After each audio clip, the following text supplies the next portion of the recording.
Good evening, everyone, and thank you for joining us for the first webinar in our new Duties and Risks for Practice Owners series.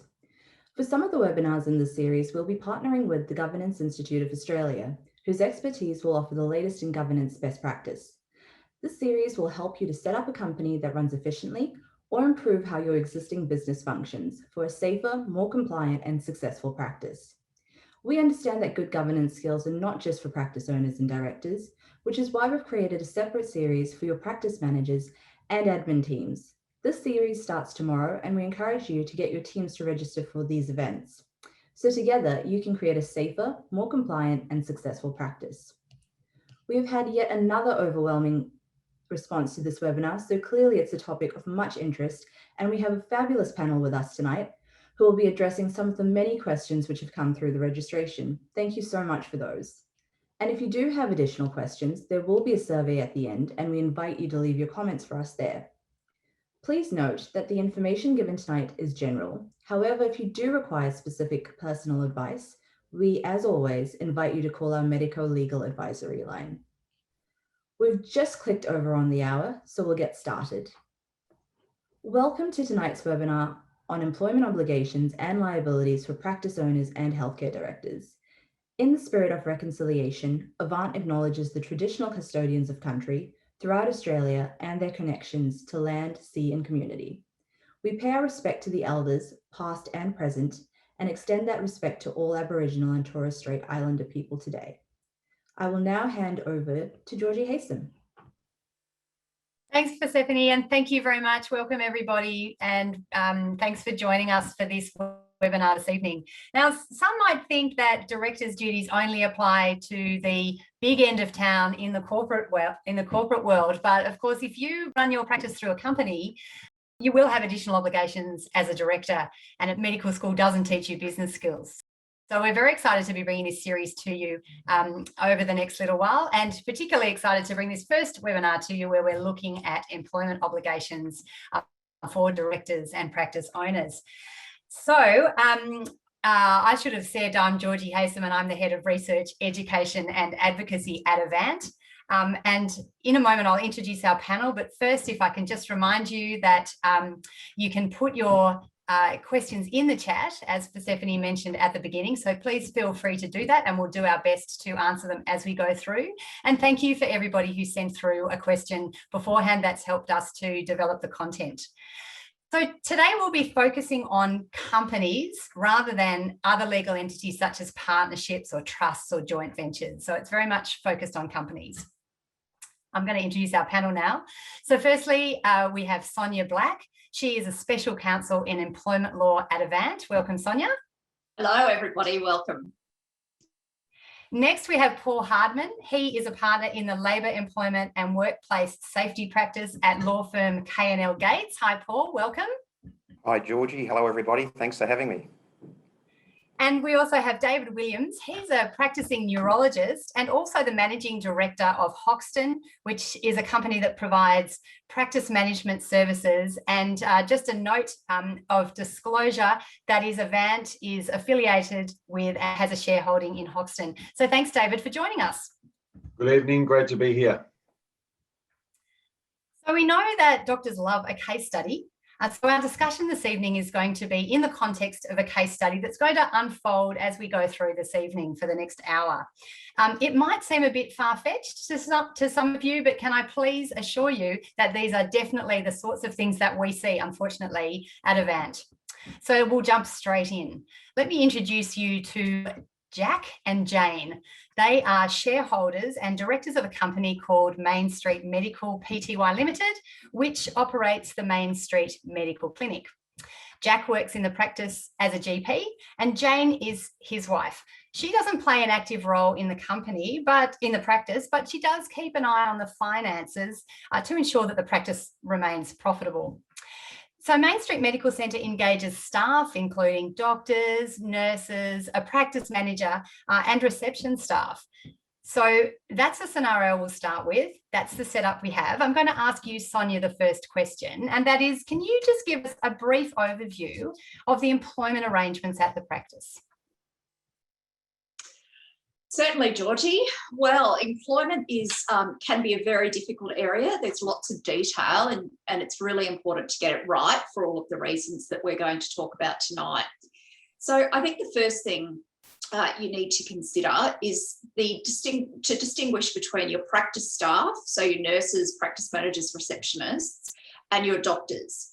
So typically practice staff are employees of the practice. Their employment is regulated by the Fair Work Act and also by an award and a contract of employment typically. The awards that we deal with most commonly in medical practices are the health practitioners and support services, health professionals and support services award. That'll cover your receptionists and practice managers. And then the nurses award, which will cover your nurses. It's really important to ensure that you are fully compliant with the award at all times. One of the questions we've had come through is concerning the employment of casuals and what the recent changes mean. So as you may be aware, there was a recent amendment to the Federal Fair Work Act. They have now inserted a definition of casual, and moving forward, it is going to be much easier for practices to determine who is a casual and who is not. And one thing that practices should be doing proactively now is reviewing their contracts of employment to ensure that contracts are set up correctly to employ casuals and for them to be genuine casuals. The other category of worker in medical practice is doctors. Now, typically, doctors are not employees of the practice. The only exception to that is GP registrars. So GP registrars typically are employees. Other doctors, there are two main models for the engagement of doctors. One is the doctor is engaged by the practice as a contractor to provide services to the practice's patients. And the second and most common model now is a services agreement, where it is the doctor that engages the practice to provide practice management services. Some of the benefits of the latter arrangement relate to superannuation, payroll tax and other issues that practices have faced in recent years. So that's a broad summary, Georgie, of where we're at with the employees and contractors. Thank you. One question I did want to ask you actually is around liability for practice contractors. So you mentioned the difference between employees and contractors. So what's the liability of the practice for contractors? Yeah, so I think there is a concept of vicarious liability. So an employer is vicariously liable for the conduct of their employees, unless that conduct is so completely outside the scope of their employment that it's not relevant. In respect of contractors, though, contractors are effectively their own business. So they are liable for their own conduct and their actions, and generally the practice will not be liable medico-legally or otherwise for the conduct of contractors. Great, thanks, Sonia. So this next question is for you, David.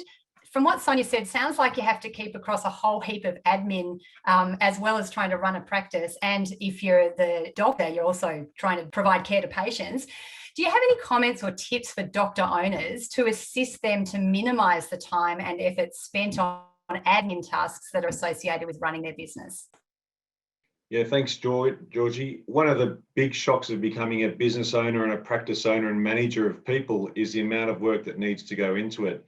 It's one thing to care for a patient on the wards or look after patients in consulting rooms. It's really a completely different thing to look after a staff of people that have lives and responsibilities and income that relies on you as an owner.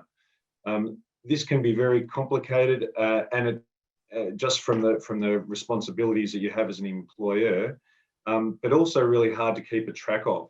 So one thing that I do when I speak to practice owners, helping them manage their business properly, is to really, first of all, make sure they have a strategy for recruitment. So before they even employ someone, understand what the role it is they're trying to fill, define that by a position description, then they've got a better understanding of what the people should be doing in the business. Then you've got measurements to understand whether or not they're performing properly.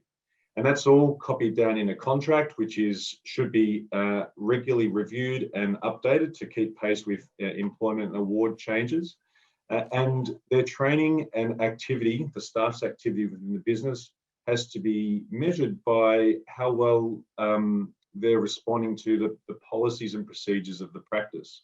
So I talk about the policies and procedures as being a rule book and a training material that I use to teach new staff how to do their roles.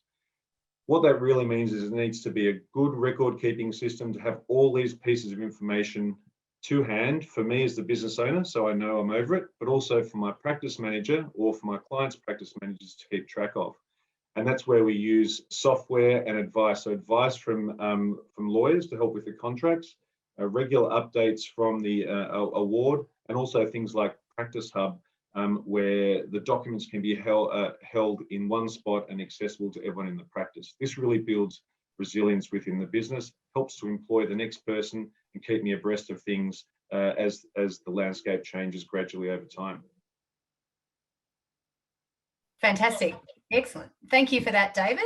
So now, Paul, I'm going to move on to a couple of questions for you. Sonia's mentioned the employment obligations and the employment arrangements that you might have in a practice. David's mentioned some practical things, but of course, we're talking about directors this evening, and directors' liability is a whole other area. So many people think that running a company protects directors from all legal claims, or having a company protects directors. So can you, Paul, give us a general overview about the obligations and liabilities of company directors? Yeah, sure. Thanks, Georgie. I guess the starting point is the recognition that a company is a separate legal entity, and that means it has a separate legal existence from its owners, the shareholders, and the liability of the shareholders is limited. And that's the real benefit of a corporate structure, that there is limited liability, and it gives, the corporate structure gives a level of protection to directors and shareholders. So there is a real advantage there to a corporate structure as opposed to other structures like a partnership or a sole trader, for example. But that doesn't mean that directors are immune to all legal claims. There are certain obligations that are imposed on company directors under the Corporations Act. The Corporations Act says things like directors must act in good faith and must make decisions that are in the best interests of the company. It says that directors must avoid conflicts of interest, or if those conflicts of interest can't be avoided, they need to manage those conflicts of interest in an appropriate way. The Corporations Act says that directors cannot make decisions that advantage themselves or others to the detriment of the company. So there's a whole lot of obligations, important obligations that appear in the Corporations Act that directors need to comply with. And if those obligations are not complied with, then both civil and criminal penalties can apply.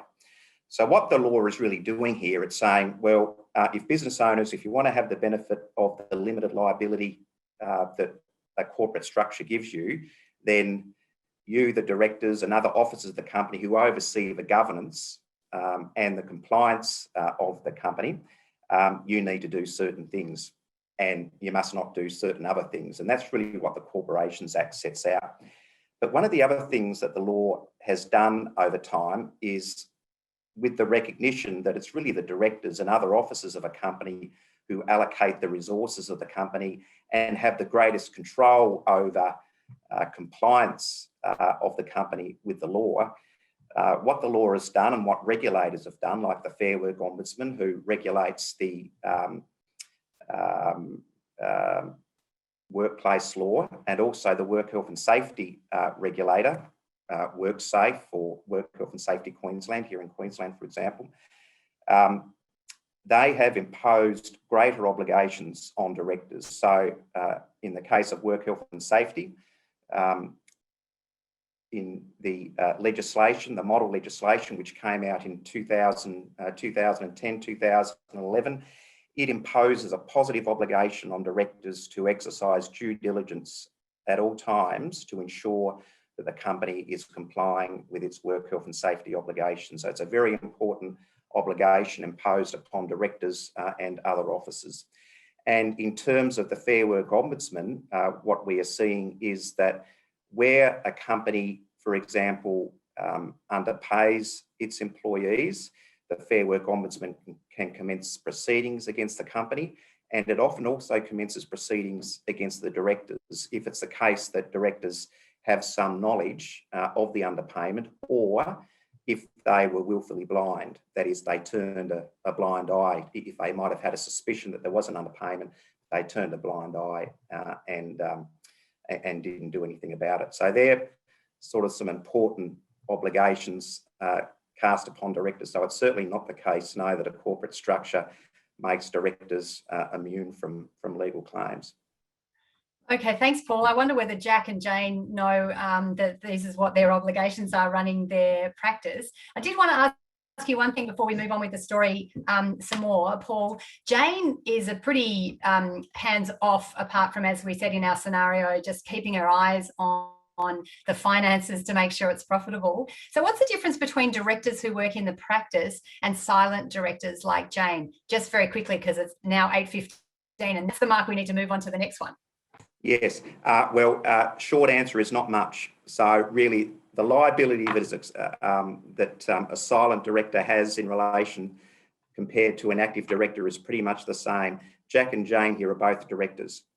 So they're subject to the same obligations and subject to the same exposure. And directors who play a more passive or hands-off role shouldn't be under the illusion that for whatever reason they've got less exposure. And in some cases, probably more exposure by not playing an active and informed and proper role. Okay, well, that's an interesting thing to lead off into our next part of the scenario. So Jack's at home on a Friday night and he receives a call from Peter, who's one of the contracted doctors who's working in the after hours clinic at the practice. Peter says that he's had a patient who's just trashed the practice and assaulted him. The police and an ambulance are on the way. Jack drives straight over to the practice and finds that actually the thing that precipitated this incident was that Peter refused to provide a script to a drug-seeking patient. So the patient attacked Peter. We're not quite sure what's happened, but it seems that Peter has a broken wrist. He's got a nasty bump on his forehead and has stomach pain. Peter managed to get the patient out of his room and lock the door, but then the patient went absolutely ballistic in the waiting room. The receptionist was terrified because the patient smashed the doors and the windows and pushed all the furniture over.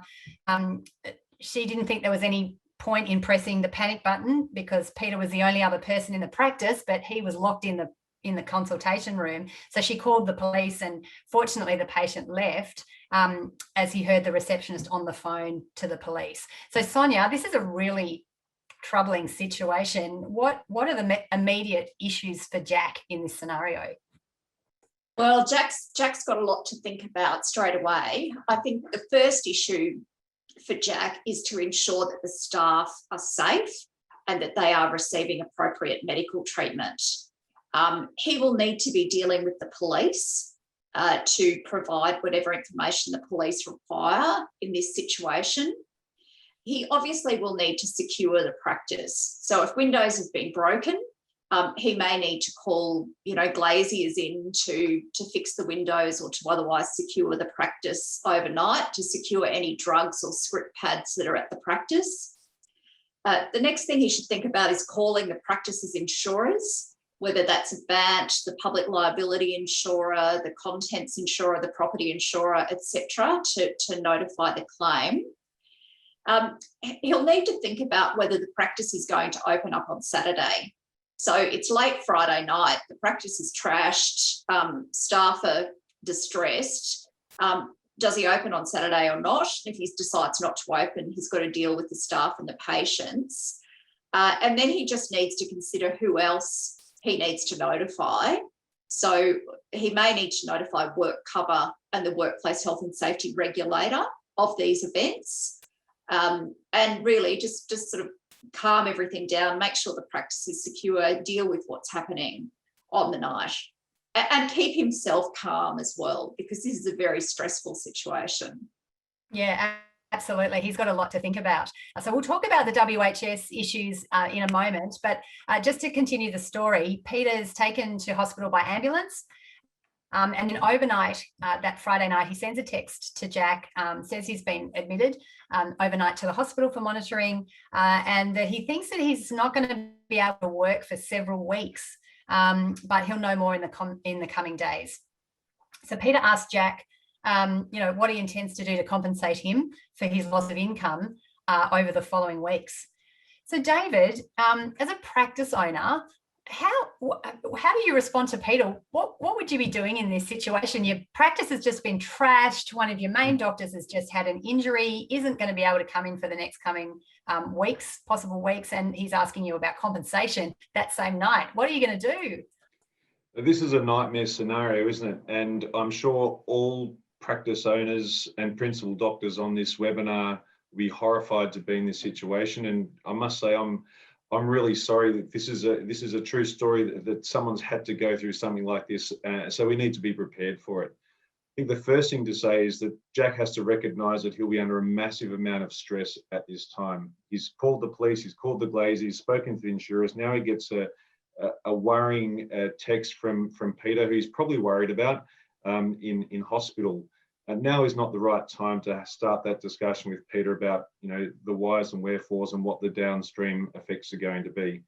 So my first advice for Jack, or if I was in Jack's shoes, I'd be looking after Peter, making sure that he felt supported and immediately had the response and care from us as a practice. That doesn't extend to talking about compensation at this point in time, but to tell him that it'll be fine, we're going to look after him, we're going to work through things to help him out. I think it's really important to support Peter and his fear, or his evolving fear, about what the other staff are going to think, including the other doctors and the other administration staff. So to reassure Peter at that stage that we're going to be looking after the staff to make sure that they get the proper debriefing, and that he'll be welcomed back in the practice as a fully capable doctor down the track, and there's no blame shared, and we're going to work through it together. I think even working past what Peter's immediate problems are at that point of time, I'd hope that Jack was working through his communication strategy to the rest of the staff as well. So not necessarily contacting them by phone at 3 o'clock in the morning, but making sure there's a comms strategy that's ready to roll out from 6 o'clock the next morning, so that we had a plan for the staff who are due to work that day, including the doctors and the administration staff. And also to work moving forward at the time we're going to respond back to Peter. He needs to be called that next morning in hospital, that next afternoon, to make sure that we're in contact with him and that he's feeling supported. It's certainly not the time to talk about compensation at this stage, I don't think. Yeah, absolutely, David. Thank you. Sounds like it's going to be a long night for Jack. Paul, the next question is for you. You mentioned before about directors' obligations under work health and safety legislation. What is the legal position for the practice and the directors in this situation that Jack finds himself in? Yep. Thanks, Georgie. Well, the first point to note, as Sonia has touched on, is whether or not there's an obligation in this case to notify the work health and safety regulator, and there is an obligation in this case to do exactly that. The work health and safety legislation provides there are certain events which require an organisation to notify the regulator if those events happen. And one of those events which determines whether or not something is notifiable is whether somebody is admitted to a hospital as an inpatient, which is what's occurred here. So the practice and Jack should be notifying the work health and safety regulator as soon as possible. And really what the practice and Jack and Jane then need to do is turn their minds to what exposure is there to the practice and to them as directors from a work health and safety perspective. And there is some exposure here. The obligation of the practice is to ensure that it has an environment that is safe so far as reasonably practicable. And the obligation of the directors are to take steps to ensure that the company does exactly that by the allocation of sufficient resources, by ensuring that there are appropriate systems in place. So the practice needs to be looking at things around, well, was this hazard, was the risk of this occurring known? If it wasn't known, ought it to have been known? And what were we doing in terms of control measures to either prevent or minimise a prospect of this occurring? And the reason I say that's what the practice needs to be looking at is because that's exactly what the regulator will be looking at in terms of deciding whether or not to investigate this matter and to take further action. So the practice, Jack and Jane, should both be preparing for a potential further inquiry from Work Health and Safety and getting in contact with their lawyers, I think. I think so. Thanks, Paul. It is going to be a busy weekend for them. They'll be thinking about a lot of stuff, hopefully, or they should be. So they get to the end of the weekend and they've thought about a lot of things. And on Sunday night, the receptionist who was working on Friday night, so the one who had to deal with this incident, calls the practice manager to say that she feels too stressed to come to work on Monday and that she'll be seeing her doctor to obtain a medical certificate. So Sonia, what did the practice manager do now? Well, the very first thing she should do on the Sunday night, I think, is to give Jack a call and to speak to Jack about the situation so that Jack knows what's going on. She obviously then needs to take immediate steps to try and find staff to open the practice the next morning and to operate the practice. Perhaps not that night, but she will need to consider the possibility that this staff member will be off for an extended period of time. So she may need to look at getting staff to cover her shifts for an extended period. I think the practice manager should check that the appropriate notifications have been made to WorkCover and the regulator. And the practice manager will know that it's very likely that a workers' compensation claim is coming from the secretary, from the receptionist, and that she's going to need to deal with workers' comp, rehabilitation, obligations, etc. Thanks, Sonia. Paul, did you want to say anything about notification to the workers' comp insurer and the Work Health and Safety regulator at this point? How would they go about that? Well, that can vary from state to state, but in most cases, they can get on and fill out a form and do that. Certainly, that would be the case in relation to the workers' compensation body. In terms of the Work Health and Safety regulator, you can do that by making a telephone call or alternatively completing a form which you can get online by getting onto those relevant websites. Great, thank you. So you would do that. If you're doing it online, you could do it over the weekend, I suppose, as well. But absolutely, you really should be doing it as soon as possible. Yeah, I was going to ask you, is there a time frame in which you have to do it? Well, the time frame in terms of the notification of the Work Health and Safety regulator, it says immediately. So really, that means as soon as possible. Yeah. So hopefully Jack will have done that over the weekend. And in fact, with our scenario, that is in fact what he does, because shortly after the practice opens on Monday morning, a Work Health and Safety inspector arrives at the practice, somewhat unexpectedly to the staff who were there. So maybe, David, their comms weren't so great over the weekend. And the Work Health and Safety inspector asks to speak with Jack. And while waiting to see Jack, the inspector has a casual conversation with the reception staff. And they tell the inspector that there have been many previous issues with drug-seeking patients, but the practice has taken no steps at all to protect the staff. So, Paul, this is a little bit of a problem. How should Jack manage the WH inspector? Should Jack be concerned about his personal liability here? What's the situation? Yeah, well, Jack needs to exercise some real caution here. Jack should be concerned, as should Jane, who's not there at the moment, but she should be concerned as well. And why should they be concerned?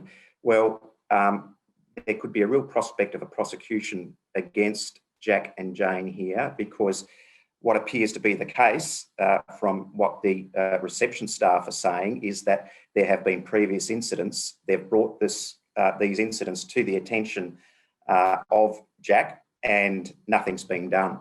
Now, in a work health and safety context, that's referred to as reckless conduct or willful blindness. That is, a risk or a hazard is brought to the specific attention of managers, directors, and notwithstanding that, they decide to do nothing about it. So they really are the most serious contraventions of work health and safety law. The important thing also to understand about work health and safety contraventions is that they are criminal offences. So very serious sanctions can apply. There can be a recording of a conviction against individuals if they are convicted. In its most serious cases, for example, where there are fatalities, etc., then there can be terms of imprisonment that apply for directors. So very serious penalties. Now, work health and safety inspectors, we've got the inspector there, they've got very wide powers. They can issue notices for production of documents, they can speak to people. In many respects, their powers are greater than what the police powers are, if you can believe that. That is actually the case. So it's important that Jack obviously doesn't do anything to obstruct or hinder the work health and safety inspector. The work health and safety inspector, they would generally be very respectful, understanding that there is a business here operating, so they won't be obtrusive at all. But what Jack should do is take the inspector into a private room, confirm that he is a work health and safety inspector. They would generally show their identification, confirm that he's there to talk about the incident on Friday and answer some general questions. For example, where the incident occurred, how many employees they've got, who the directors are. But he shouldn't really go any further than that. And really what Jack should be doing is saying, I'd like to get some legal advice. And the inspector will generally be sympathetic to that and allow that to be done. And Jack should be getting his lawyer in there straight away to assist with the facilitation of the provision of information to the work health and safety inspector. But because there is that personal risk to him, it's really important that he gets some legal advice at that time.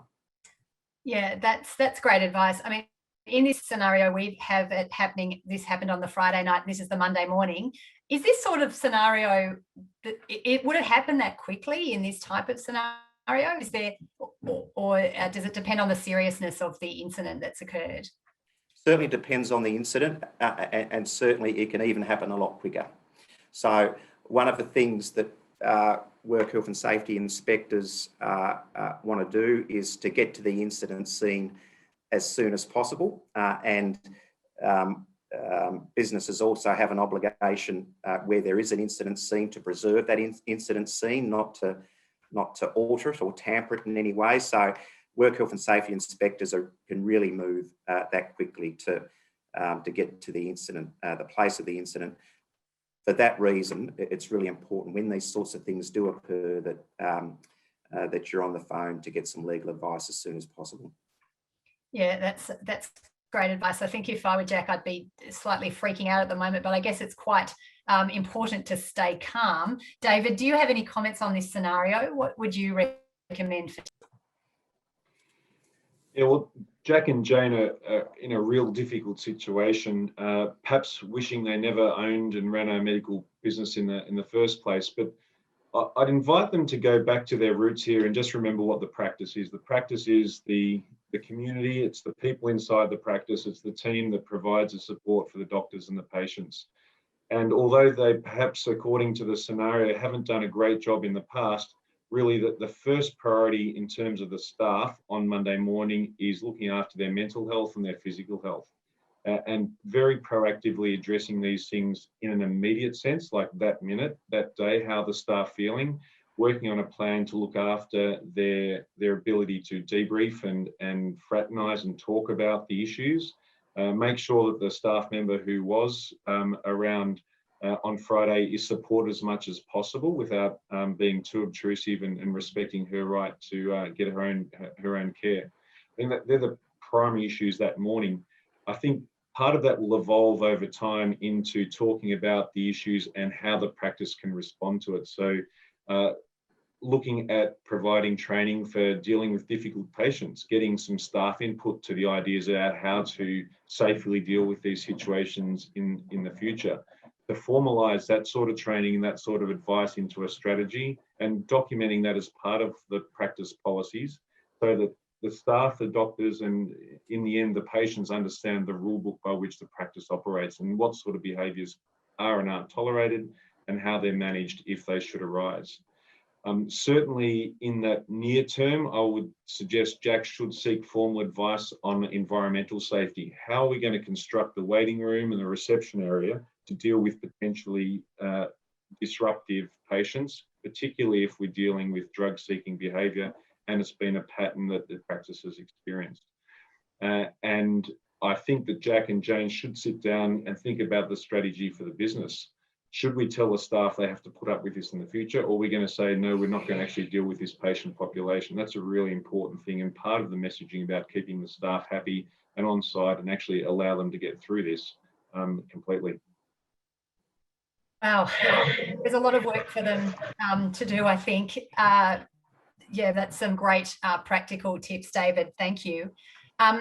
So the next thing that happens is that by Monday afternoon, so everything's moving pretty fast in our scenario, and as we mentioned, this actually can happen. The practice manager's had enough. She's had to find replacement staff. Patients are cancelling because of they've heard that there's been a violent attack at the practice, and everyone's been trying to deal with the patients and provide care to patients at the same time as all of this. And Jack's been quite grumpy and he's raised his voice at her a couple of times. So the practice manager is in her office at 5:30 on that Monday afternoon. It's been a shocker of a day. Jack bursts in and starts to yell at her about another problem. He's under a great deal of stress with this incident. The practice manager bursts into tears. Jack apologises for yelling at her, moves towards her, stands behind her and starts to massage her shoulders. And as the massage gets deeper, his fingers inadvertently touch her breasts. She tells Jack that she needs to leave and she walks out of the practice. Jack can't understand her reaction. He was trying to be nice to her. Sonia, what legal issues arise for the practice in this scenario, which is more common than we would like to believe? It's very common. So the first issue that arises chronologically is bullying. So, Jack has yelled at her. He's yelled at her multiple times that day. So arguably she's got a bullying complaint. She could go to the Fair Work Commission and seek an order for bullying to stop. And she could seek that order against Jack personally. So that would be Jack actually named in the court documents. The next one here is sexual harassment. Now, sexual harassment is a massive issue at the moment because of what's going on in federal parliament and in other locations. And I have seen a huge increase in the number of calls I'm receiving about sexual harassment and complaints being made by staff. The important thing with sexual harassment is that it doesn't matter what the alleged perpetrator intended. What matters is how the victim, if I can use that term, feels about the situation. So here Jack thinks he's doing the right thing. He's upset this woman. She's clearly stressed. He's just trying to give her a bit of a massage to relieve her stress. But that has actually added to her stress, and that could be the basis of a sexual harassment claim, again, against Jack personally and against the practice. In addition to that, both bullying and sexual harassment are workplace health and safety issues. So this could be another dobbing into the workplace health and safety inspector about Jack's behaviour in the practice. So there are lots of issues here that could potentially arise from this situation. Okay, it's sounding pretty depressing actually at the moment, but we will get to some positive stuff hopefully and give you some tips on how to deal with this. But Paul, just before we do that, and we'll continue what the potential implications of this. Sonia sort of referred to this a little bit, but can you elaborate? Can Jack be sued personally for any of these issues, or will the legal claim be made against the practice only? No, pretty much all of the avenues that would be open to the practice manager here would be open both in terms of proceedings against the practice and Jack. So Jack definitely, is exposed here in terms of his personal liability, and that applies in all of those scenarios that Sonia has just mentioned. And the other potential here, of course, is a complaint to the police, and that would be a complaint about Jack personally. That's not something that would apply to the practice, but a complaint to the police would be relevant to Jack only. All right. Well, things get worse the following morning because the practice manager calls in sick, and later that day she sends an email to Jack which says she's resigning. She's not going to be returning to work during her notice period because she has a medical certificate to cover her for the next 4 weeks. And her email then goes on to list her grievances. So she says that Jack sexually harassed her the prior evening.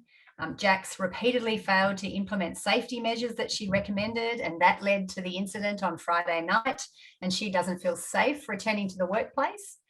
And she also adds into her email that she's been underpaid throughout her employment, and she expects that that will be remedied in her final pay.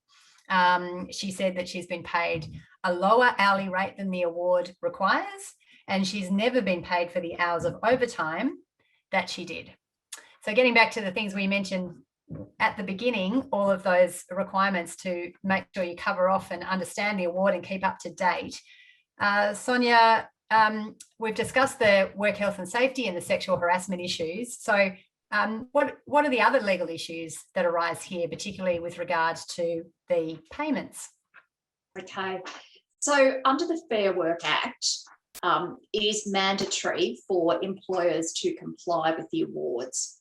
And if employers don't comply with the awards, so they don't pay the right rate of pay, they don't provide overtime, etc., then the employee could bring an underpayment claim or another claim for breach of the award.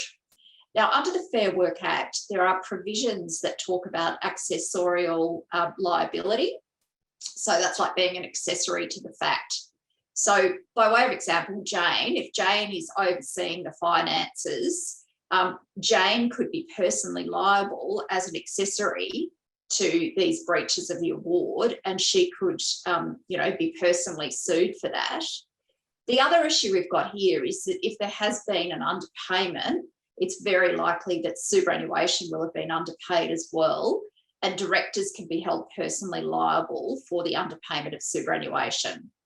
So it's just so critical for practices and directors to stay on top of award compliance issues. Awards are really complicated. I've been doing this gig for 25, 30 years, and I find it hard. So I don't know how practice managers and practice owners out there can get it right all the time. And that's why we're seeing so many of these wage theft or underpayment claims. It's just really, really hard. Most employers aren't purposely setting out to underpay their employees. They're just finding it so hard to work out all of the entitlements under the award. So yes, very, very complicated. And, this is a further issue for them. The other thing I would say is that I think from a workplace health and safety and other perspective, the practice does have an obligation to investigate these complaints. And also from a risk management perspective to ensure that appropriate risk strategies are put in place for the future. Given that many of the complaints are against Jack, I don't think it's appropriate that Jack is the one who investigates this. I think it would be much better for Jack to engage an independent person to come in, do a review and investigation, recommend risk management strategies, etc. Okay, thanks, Sonia. Right, so David, now you get the opportunity to help our participants work out what they might be able to do to prevent some of these things happening. So what are some of the practical measures that can be implemented to avoid these issues occurring? Yeah, thanks, Georgie. Well, at Hoxton, we often go, or we're routinely asked to come and review the way practices are run, and we'd much prefer to be engaged proactively before something like this happens, to run through where the various risks are and the setup of different sort of systems within the practice. So kind of obviously going back to the first point, understanding for the employment of the practice manager and the staff, having a position description, having a clear understanding of the award and its relationship with that position, and making sure that they're updated and reviewed frequently.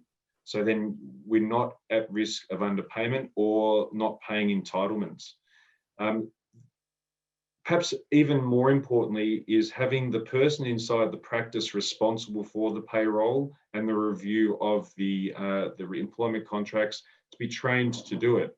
So that in many cases might mean, well, in this scenario would have Jane, making sure Jane was trained on how to read the award, interpret the award and apply it to her different staff.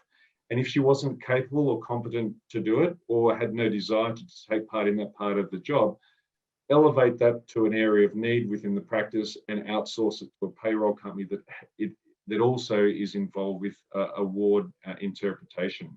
So really having structures and having the intelligence brought into the business is a way to avoid or to minimise the risk of this, particularly if there isn't a capacity to do it with inside the management. And I've got to say, a lot of practice managers have never had formal training on award interpretation, and that's a major deficit when it comes to the potential for underpayment and the problems that inevitably come up when someone leaves the business saying, I've been underpaid. Right, thanks, David. So just to mention that Sonia has been adding some links in the chat, but if you don't, if you aren't able to take all of them down, don't worry. We'll be sending out some information after this webinar, so you'll get those links. But if you do have the chat open, feel free to have a look at those. We have received some questions, Sonia, about the payments. So the first thing, and contribution and the like, sorry, superannuation and the like. So the first question we've got is, how do you pay staff if their break in between the shift is less than 10 hours? What you need to do is you need to look at the award that applies to the staff. And it's really important for medical practices to look closely at the awards, because there are some key differences between the nurses award and the health professionals award. So even if I'm advising practices about those awards, I would never give advice off the cuff. I would always actually go to the document. And then we've obviously got the medical practitioners award and some other awards as well. Look, generally, if a worker doesn't have 10 hours off between shifts, they're entitled to overtime until they get their 10 hours. But it's really important to ensure that you look at the award and the employee's contract of employment, so you've got the right answer. Great, okay. What about if a staff member is claiming sick leave but is out of sick leave, what do you do there? So if they're out of sick leave, the first point of call would be unpaid leave or unpaid sick leave. You can offer the employee other forms of paid leave. So if the employee has, say, annual leave entitlements, they might choose to take annual leave, but otherwise they're entitled to effectively unpaid leave until a process could occur to either get them back to work or to ultimately terminate their employment. Okay, next one. This is our opportunity to run through quick questions. Quick fire questions. How much time off can a casual staff member take? Okay, so this is interesting. A casual staff member, by the new definition under the Fair Work Act, has no regular and ongoing expectation of employment. So the traditional legal position was casual employment starts at the beginning of a shift and ends at the end of a shift. And the employer has no obligation to offer shifts, and the casual has no obligation to accept shifts. So what that means is the casual doesn't have to accept any shift. They can have as much time off as they want. Okay, great. All right, next one. Is it compulsory for unit trust holders and non-salaried directors to contribute to superannuation when the only income is the trust distribution at the end of the financial year? This is a question for you, Sonia. Yep. So for questions like this, I would always defer to your accountant. because this area changes so frequently. It's really important to get specific accounting advice at the time. But the two key issues that arise here is, firstly, superannuation is payable in respect of employees. So Section 12 of the Superannuation Guarantee Administration Act has an extended definition of employee. So the first question is, are non-salaried directors employees for the purposes of super? And the second question is that superannuation contributions are only payable on ordinary time earnings. So the question then is, well, is a trust distribution ordinary time earnings? That is defined in the legislation, and there's a superannuation guarantee ruling that goes into specific detail about what is OTE, ordinary time earnings. Okay, thanks, Sonia. I'll just give you a moment to take a breath and check some of the other questions in the chat. And in the meantime, I'm going to ask David a couple of questions, just bringing us back to Jack and Jane's practice. The practice doesn't have a practice manager now. There's a number of staff who aren't working. Peter's not working. A few of the other staff are not working. So what should Jack do to keep his business going? Yeah, I've got to say the normal knee-jerk reaction, or the most common knee-jerk reaction here, would be to stick an ad on Seek looking for the most experienced practice manager who's used the practice software that the GP practice uses, and try and hire that person as soon as possible.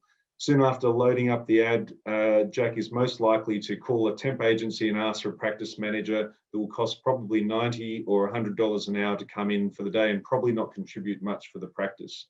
What I'd much prefer to see is Jack have a second in charge, or an assistant practice manager, or someone else that has been taught how to run the most critical parts of the business. And from that sense, if there isn't someone there, then it's possible to outsource that. So if the bookkeeping is critical and the payroll is critical for the business to run, it's quite possible to engage someone that provides medical bookkeeping and payroll almost that day to start taking over those services. So that job's out of the way. If there's some other guidance that's required in terms of financial reporting and oversight, then it's possible to outsource that type of activity to a practice management company. And if it's strategy and oversight of staff, then there's going to be a more senior person in the office that can act as the leader. If not, then it's going to have to be Jack himself, counselling the patients and providing the leadership at the outset. I don't think temporary staff would improve the situation here, so using the internal resources is going to be best. And I'd say never recruit on the first whim. The result here that's needed for the practice is really careful recruitment for the most appropriate person, and making sure that those other services are outsourced so that there's no critical shortage in the practice while the recruitment process follows its natural path.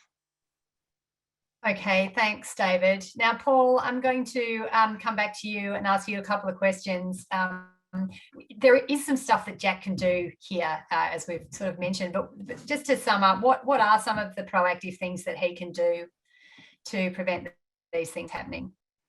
Certainly, yeah, Jack and Jane should be having a look at the systems and processes that they have in place to ensure a safe workplace.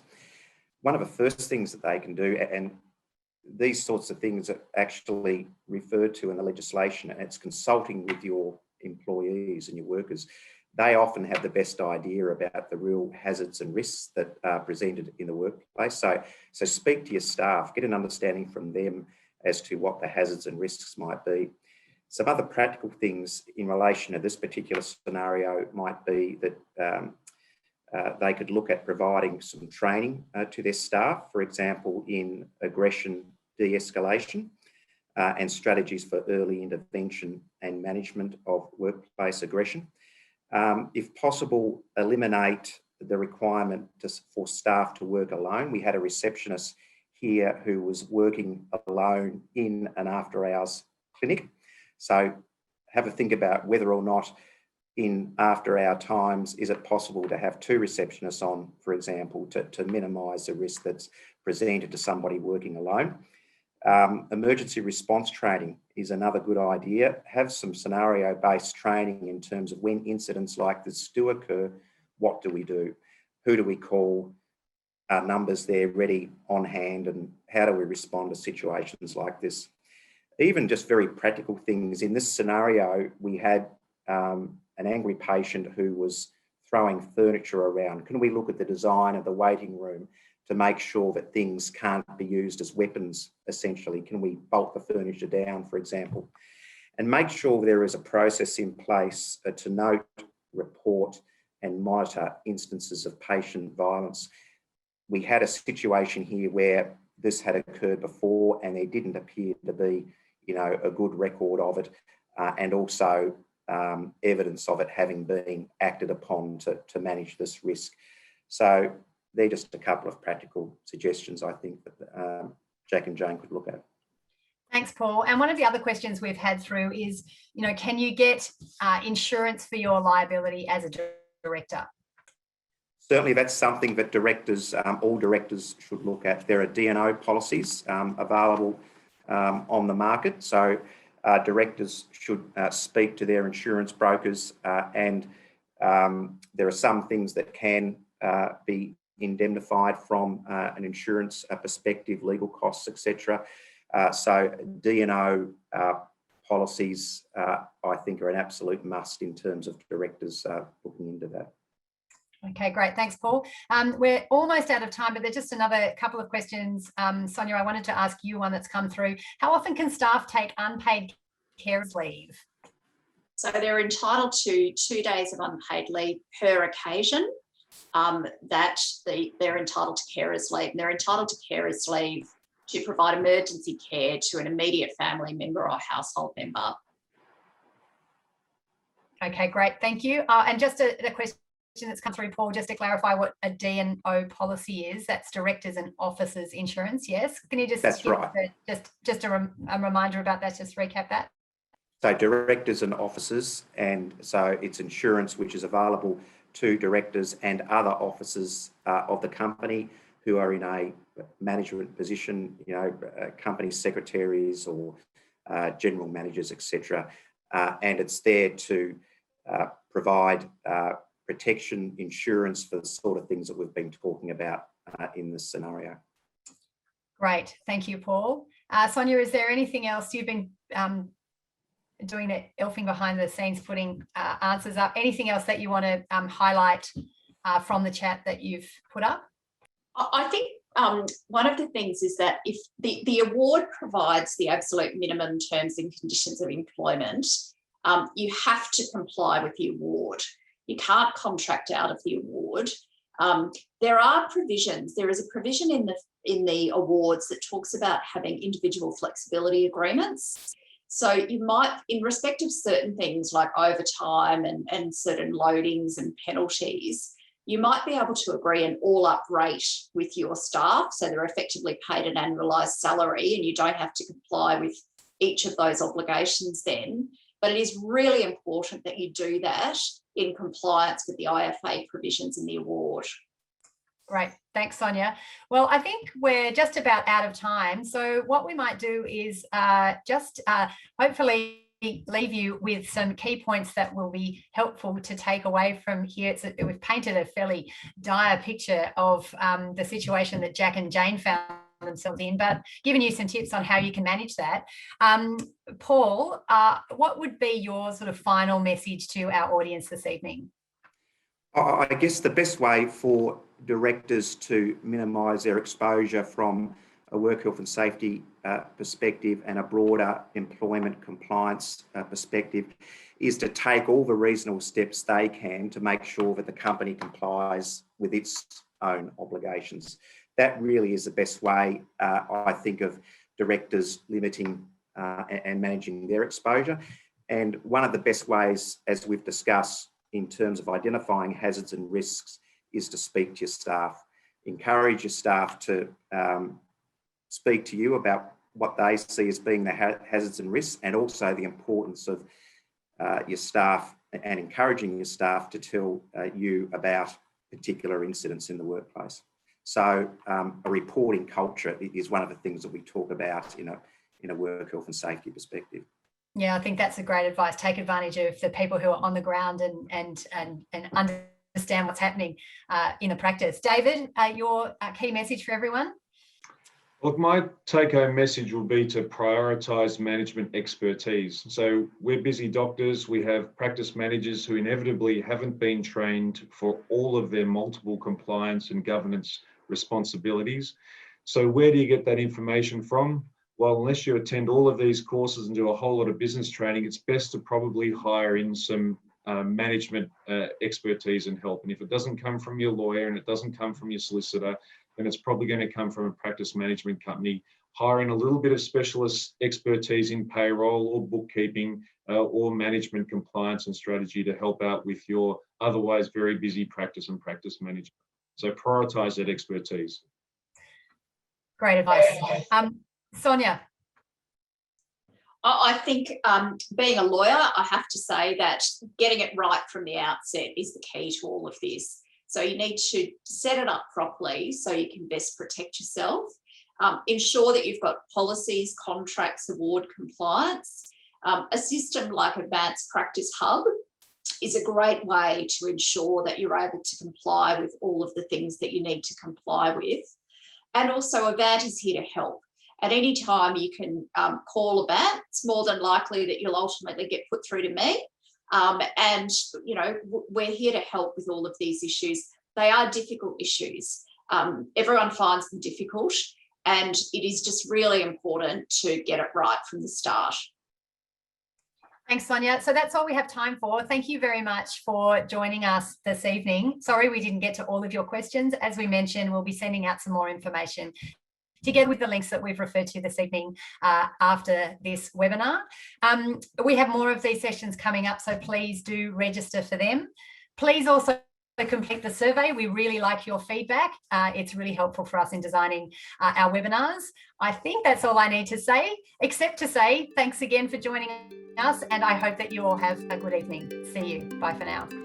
Thanks, everyone. Bye.